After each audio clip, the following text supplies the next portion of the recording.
चैत के राम नवमी दिनवा में राम जी जन्म लिहले, राम जी जन्म लिहले हो।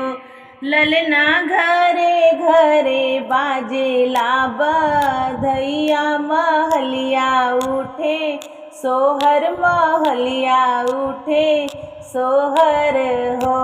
ललना घरे घरे बाजेला बधैया, महलिया उठे सोहर, महलिया उठे सोहर हो।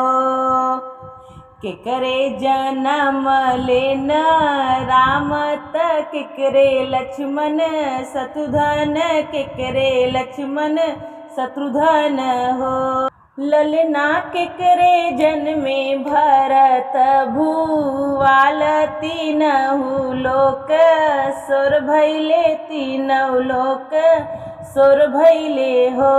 ललना केकरे जन्मे भरत भूवाल, तीनहु लोक सोर भैले हो। कौशल्या के जन्मेले राम सुमित्रा लक्ष्मण शत्रुघ्न, सुमित्रा लक्ष्मण शत्रुघ्न हो। ललना कैकेयी के भरत भूवाल, महलिया उठे सोहर, महलिया उठे सोहर हो। ललना कैकेयी के भरत भूवाल, महलिया उठे सोहर, महलिया उठे सोहर हो।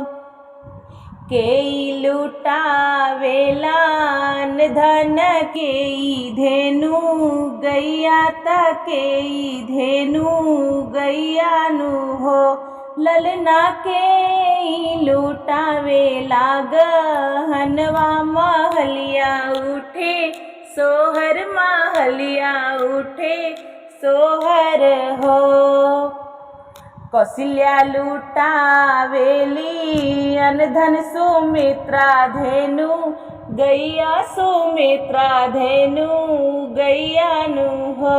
ललना कैकेयी लुटावेली गहनवा, महलिया उठे सोहर, महलिया उठे सोहर हो। ललना कैकेयी लुटावेली गहनवा, महलिया उठे सोहर, महलिया उठे सोहर हो। चैत के राम नवमी दिनवा में राम जी जन्म लेत, राम जी जन्म लेनी हो। ललना घरे घरे बाजेला बधैया, महलिया उठे सोहर, महलिया उठे सोहर हो।